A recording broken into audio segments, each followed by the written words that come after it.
Daily காலையில் அந்த கல்லுக்கிட்ட பேசுகிறீங்க, பயம் இல்லாமல் பக்தி வராது. உதாரணத்துக்கு இப்போ நீங்கள் கார் ஓட்டுன்னு போகிறீங்க, அதில் இறைவனை எங்கே பார்க்குறீங்க?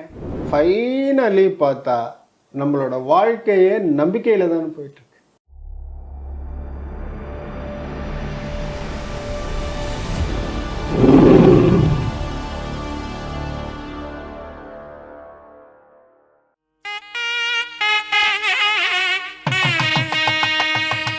ஜி, மந்த்ரா தந்த்ரா பற்றி தெளிவாக சொல்லிட்டீங்க. அடுத்து யந்திரா பற்றி கொஞ்சம் விரிவாக சொல்லுங்கள்.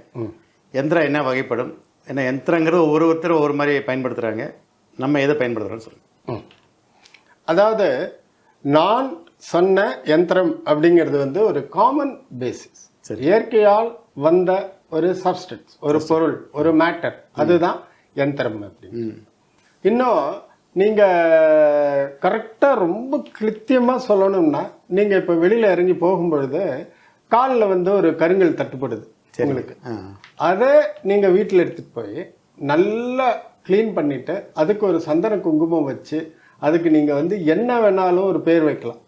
அந்த கல் தான் இனி உங்களோட வாழ்க்கையே தீர்மானிக்கும் அப்படிங்கிற லெவலுக்கு நீங்கள் அந்த கல் மேலே நம்பிக்கையை வச்சு டெய்லி காலையில் அந்த கல்லுக்கிட்ட பேசுகிறீங்க. அதுக்கு வந்து ஏதோ பேச்சியம்மன் வச்சுருக்கீங்கன்னா, அம்மா என்னோட இந்த நாள் என்னென்னா இருக்கணும், நான் ரொம்ப நாளாக மனசில் ஆசைப்பட்டு இருக்கிறதெல்லாம் ஜெனுவினாக இருக்கிற பட்சத்தில் கொஞ்சம் கொஞ்சமாக அதை எனக்கு கொடு அப்படின்னு சொல்லி டெய்லி பிரார்த்தனை பண்ணிட்டு இருந்தீங்கன்னா சத்தியமாக அது நடக்கும். அதான் ஜி, நீங்கள் சொல்கிற மாதிரி குலதெய்வம் கோவில்ங்கிறது நிறைய கோவிலில் பார்த்தீங்கன்னா சிலை வழிபாடு கிடையாது. வெடிமண் எடுத்து வந்து அந்த பூமியோட மண்ணை கொண்டு வந்து வச்சு தான் வழங்குறாங்க. அதுதான் நீங்கள் சொல்ல வரீங்க. அது நீங்கள் அப்படி எடுத்துக்கிறேன். ஆனால் இந்த யந்திரம் அப்படிங்கிறதோட உண்மையான பொருள் இதுதான். நம்ம எதை இறைவனை நினைத்து பாவிக்கிறோமோ அது இறைவன் வரும்னு சொல்ல வரீங்களா? ஆமாம். இறைவன்னா என்ன யாராலையுமே பதில் சொல்ல முடியாது.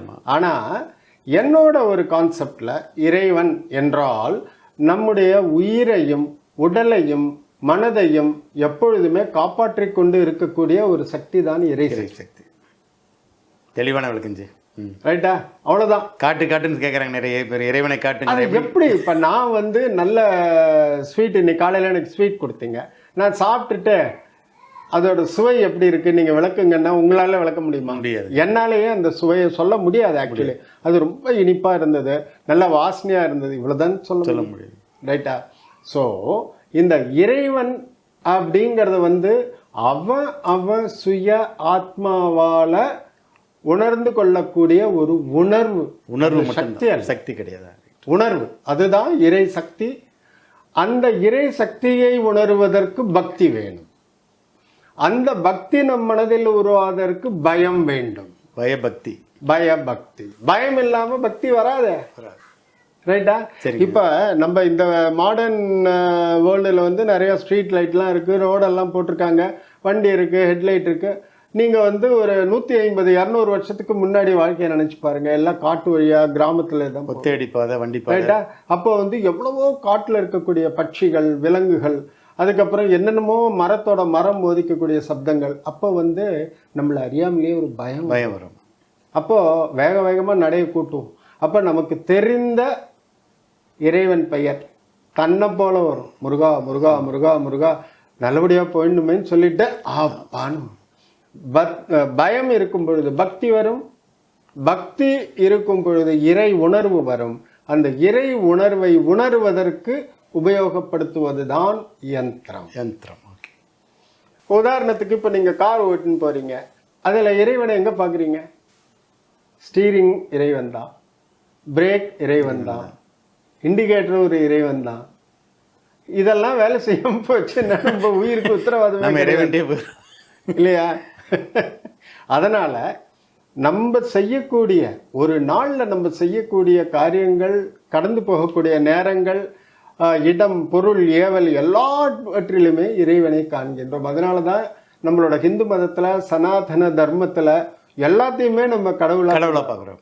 நவராத்திரியோட கடைசியில் ஆயுத பூஜை அன்னைக்கு உளி, ஒரு நாவிதன் அவனோட கத்தியும் தான் வைக்கிறான். அவங்க தொழிலுக்கு என்ன இருக்கு அதை ஒரு மேசன் வந்து அவங்களுடைய கரண்டி, அவங்களுடைய மட்டக்கோல், பலகை அதெல்லாம் ரொம்ப சுத்தமாக தொடச்சி வைப்பாங்க. அன்றைக்கி ஒரே ஒரு நாள் தான் அதை கழுவுவாங்க. ரைட்டா? இந்த படிக்கிற குழந்தைகள் புக்ஸ் எடுத்து வைக்கிறோம். ஸோ யந்திரம் என்பது நேரத்திற்கு நேரம் மாறுபடும். ஆனால் அந்த யந்திரங்கள் தான் இறை உணர்வை நமக்கு கொடுத்துகின்றன. நம்மை காப்பாற்றும் எந்த ஒரு பொருளும் இறைதான். இறைவன்தான், அந்த இறைவனோட அருள் தான். ரைட், அப்படித்தான் எல்லாமே நம்பிட்டு போகுது. ஃபைனலி பார்த்தா நம்மளோட வாழ்க்கையே நம்பிக்கையில தானே போயிட்டு இருக்கு.